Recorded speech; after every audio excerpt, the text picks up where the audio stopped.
माझं नाव रमा रमाबाई.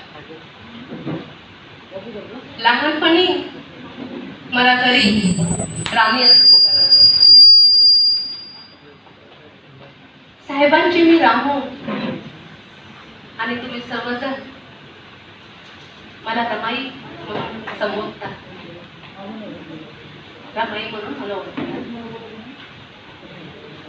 खरं तर माझी ही ओळख, माझं हे अस्तित्व माझ्या साहेबांमुळे.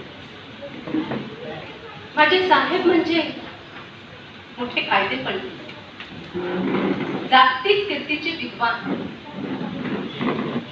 स्त्रियांच्या प्रश्नांवर लढणारे, स्त्रियांचे उद्धार करते, मजुरांसाठी दिवस रात्र एक करणारे कामगार नेते, बुद्ध धर्माचे प्रसारक, बोधिसत्व,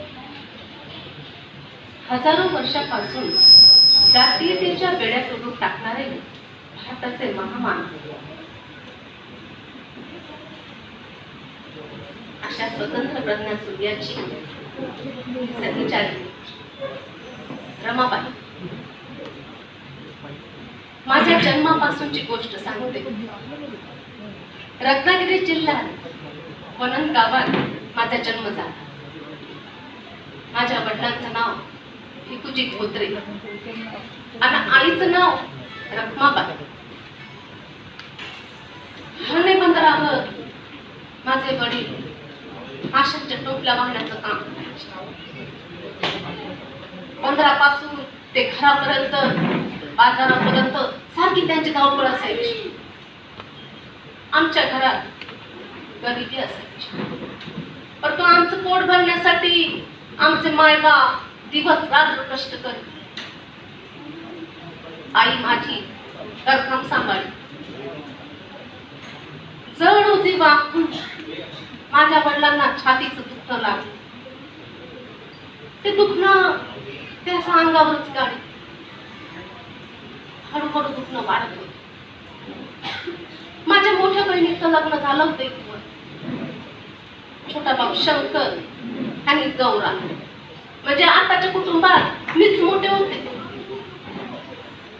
माझ्या वडिलांचा छातीचा विकार वाढत होता, पण वडिलांची चिंता करून माझी आईच हळूहळू खंगू लागली, आजारी पडू लागली.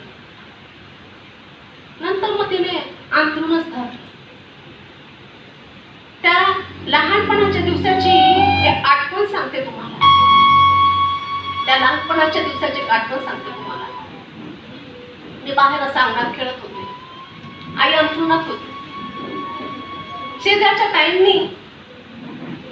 ताईंनी मला एक काम सांगितलं. थोडे पैसे दिले हातात आणि सामान घ्यायला पाठव. मी गेले आपले धावत. त्या ताईंना हवा तो सामान आणून दिलं. त्यांनी खुश होऊन बक्षीस पण मला एक आणा दिला. आणा पाहून मला खूप आनंद झाला. मला असं झालं कधी मी आईला सांगते. म्हटलं आई मजबूत करी, मला जवळ घेईन. मी गेले आपल्या धावत. आईला सांगितले सगळे हकीकत. आई उठली विचारातून आणि तिने किती माझ्या कानाखाली ठेवून. मला काही समजे ना. आईने मला का बरं मारलं असं. आई म्हणाली बाळा रामी, कुणाची मदत केली तर चांगलं केलं, पण त्यासाठी पैसे का घेतलं. असं पैसे घेऊ नये.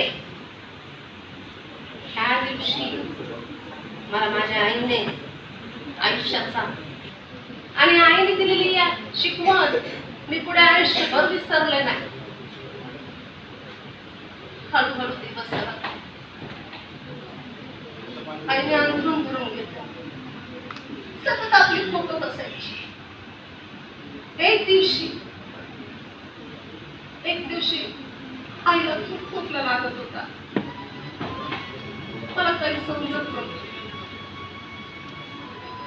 घरात शेजारची बाजारची कुठे जाऊ. आईची देखभाल करत होती. आईच्या डोळ्यातून पाणी वाहत होतं. आईची ती अवस्था मागचा पाऊल मला करू येतो. शंकर करुणा माझ्या अगदी